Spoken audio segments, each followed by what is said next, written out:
कुछ कहकर आगे बढ़ना चाहते हो, एक अलग बात है।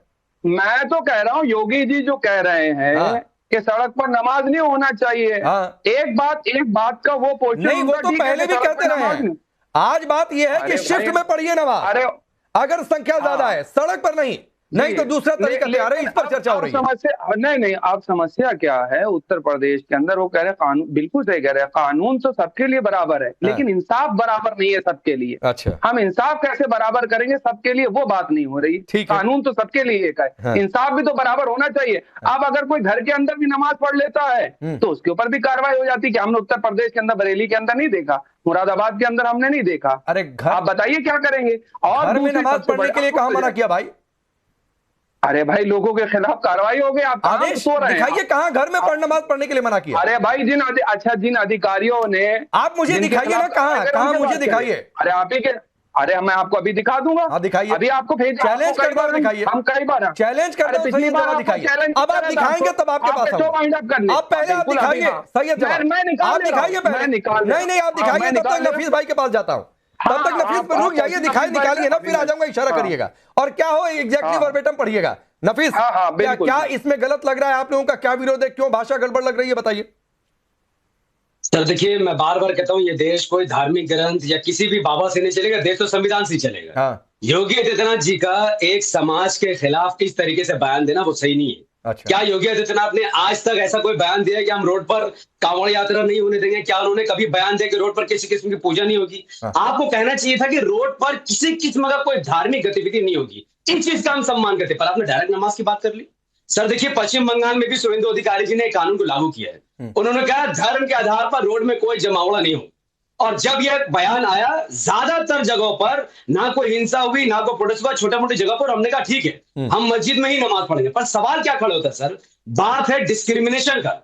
हमारा देश का संविधान आर्टिकल 14, 15, 16, 17 डिस्क्रिमिनेशन पर बहुत खुलकर बयान रखता है कि सरकार धर्म के आधार पर कोई कानून नहीं बनाएगी। अब मैं आपसे पूछता हूं कि सड़क पर 5 टाइम हर रोज नमाज नहीं होता है, सिर्फ जुम्मा का आबादी ज्यादा होती है, समटाइम सड़क भर जाती है। अगर आपको उससे भी दिक्कत है तो फिर कल आपको पूजा पंडाल से भी दिक्कत होगी, रामनवमी की रैली पर भी दिक्कत होगी, फिर आप नफीस भाई सुनिए, मैं इस पर आता हूं, आप ही के पास हूं, आप ही के पास हूं। सुनिए, एक तो सुनिए भाई, सड़क पर आमतौर पर पूजा पंडाल लगते नहीं है। हाँ, कांवड़ यात्रा जरूर होती है। उसके तर्क में लोग ये कहते हैं कि कांवड़ यात्रा है वो घर में नहीं होगी, मंदिर में नहीं हो सकती है, तो सड़क पर ही होगी।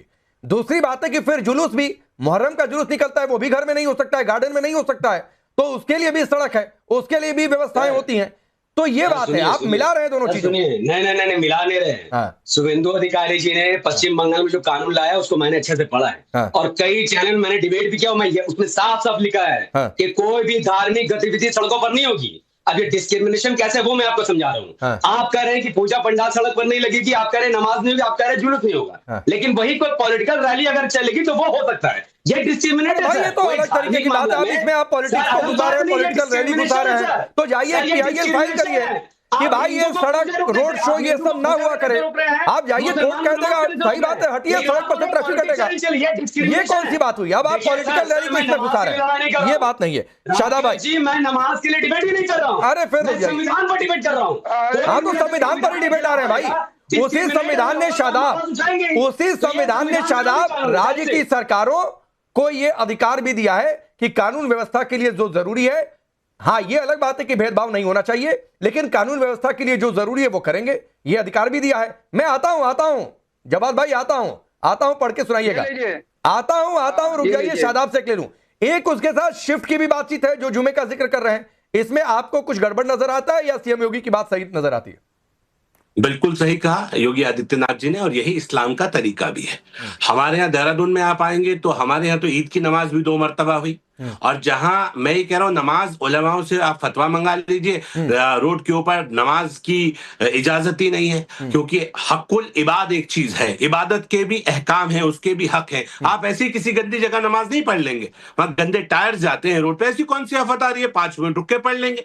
और ये आप कहते हुए संकोच कर रहे थे, इन्होंने तीनों चारों प्रवक्ता जो बैठे हैं हमारे, इन्होंने बड़े एक बार भी ये नहीं कहा कि नहीं रोड पे नमाज नहीं होनी चाहिए। अरे सच बोलने का दम रखो भाई, शरीयत इस्लाम कह रहा है कि नहीं, आप बेकार बहस क्यों कर रहे हैं? इस बात पे क्यों इधर उधर की बात बता रहे? पिंडाल लगेगा, पूजा होगी, फला होगा, इसकी बात कहां आ रही है? आप सही चले, आपकी बात हो रही है, आप सही चले ना, इसे स्वीकार कीजिए कि हाँ भाई हम अपनी मस्जिदों में नमाज पढ़ेंगे, मस्जिदों के बाहर नहीं पढ़ेंगे। अब वो एक जवाब साहब बता रहे थे, वो कह रहे थे कि रुकिए ना अभी भाई, रुकिए।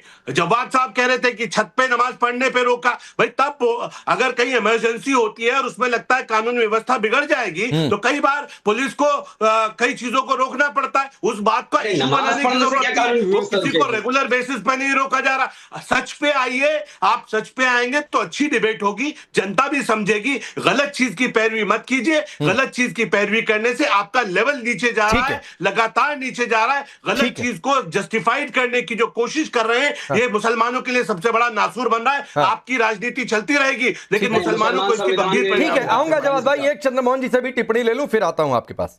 अब चंद्रमोहन जी, शायद आप तो कह रहे हैं कि क्या गलत है, सड़क पर नमाज तो वैसे भी नहीं होनी चाहिए, 2 शिफ्ट में भी अगर नमाज पढ़ लिया जाए तो इसकी क्या बातचीत है। दूसरी बात है कि उधर वंदे मातरम पर है, उस पर भी आपकी पार्टी के कुछ नेताओं को लग रहा है कि भाई ये गड़बड़ है, क्यों इस तरीके का आदेश पारित हो रहा है। देखिए, हमें कुछ नहीं गड़बड़ लग रहा। गड़बड़ का तो आप ही की डिबेट के अंदर सब कुछ पांडे जी ओपन हो गया। अभी हमारे सैयद जवाहर साहब ने एक बात बोली लेकिन उनका कहने का तरीका ठीक नहीं था। सैयद जवाहर साहब, आपको कहना यह चाहिए था कि जिस सरकार के अंदर शंकराचार्य और भट्टों का अपमान और उससे ध्रुवीकरण ना हो, उनको उनसे फायदा नहीं होता। उनको ध्रुवीकरण वहां करने से फायदा होता है जहां कोई मुस्लिम से बात उगलवाई जाए और बोली जाए, वो बोलने के बाद ध्रुवीकरण करी जाइए। और देश के मुसलमान अभी इस स्टूडियो के अंदर और इस टीवी चैनल पे बैठा हुआ है, एक कुछ कह रहा है और एक सदाब क्या कह रहा है कि देश के मुसलमान को नमाज पढ़नी चाहिए। तो भारतीय जनता पार्टी को डर किससे लग रहा है? उन मुसलमानों को जिनको अपने देश के अंदर दुत्कारती और बाहर वालों को कहते हैं कि मैं अपने घर पे आया हूं, देश के प्रधानमंत्री। अरे ये घर के मुसलमान हमारे हैं, वो बाहर वाले हमारे नहीं है। इन्होंने देश को बनाने में हमारे देश का साथ दिया था। और 2014 से अब तक देश आजाद होने के बाद और आज तक यूपी के अंदर दूसरी टाइम की सरकार होने के बाद हर ईद के ऊपर नमाज और बकरे की बहस होती है।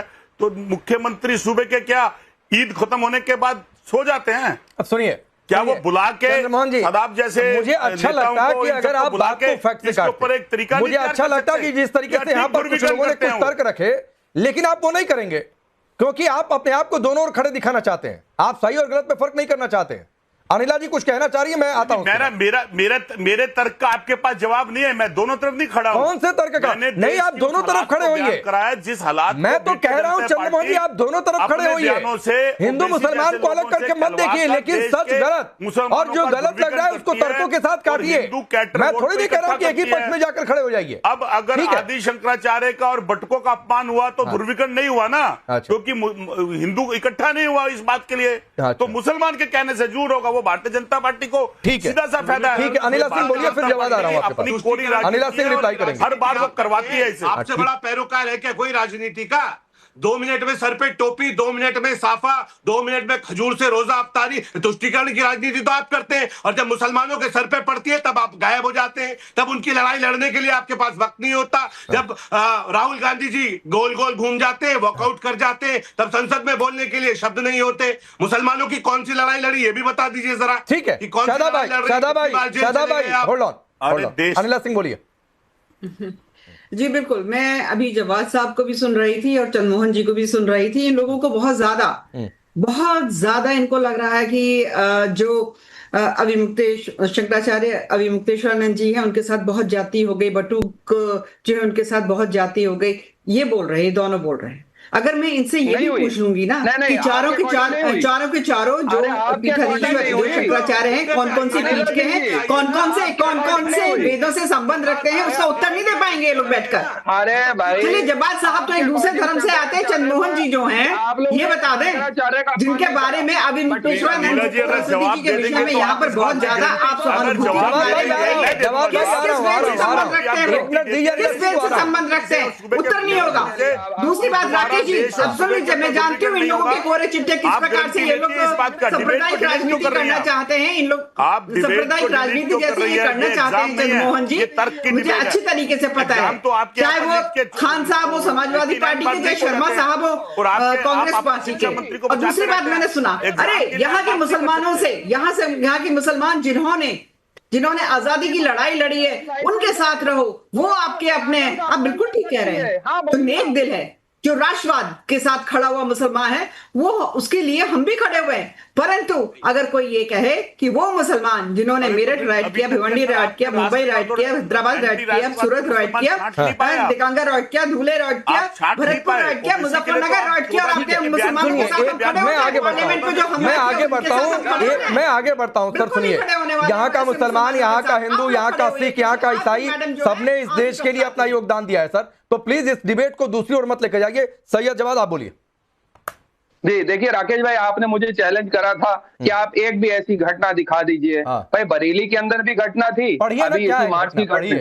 हाँ, मैं बता दें, यूपी में भारी पड़ गया लोगों को घर में नमाज पढ़ना, ये हेडलाइन चली हुई। खबर क्या है वो बताइए। अच्छा, हाँ मैं बता दें, नहीं तो पूरा मैं लिंक भेजा पिछली बार भी। हाँ बता रहा हूँ, 12 लोगों के खिलाफ पुलिस ने बाकायदा FIR करी थी, और फिर कोर्ट से अरे घर पे नमाज पढ़ने के मामले में, घर पर झूठ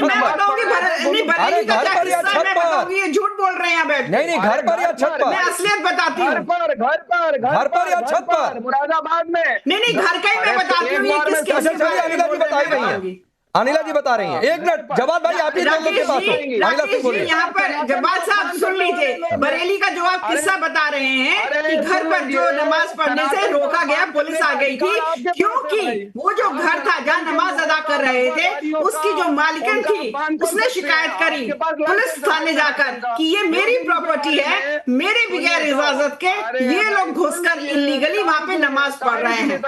वो बहन भी मुसलमान थी, वो थाने में गई, उसने कहा ये मेरा घर है, मेरी इजाजत के बगैर यहाँ पर नमाज पढ़ रहे हैं, इनको रोको।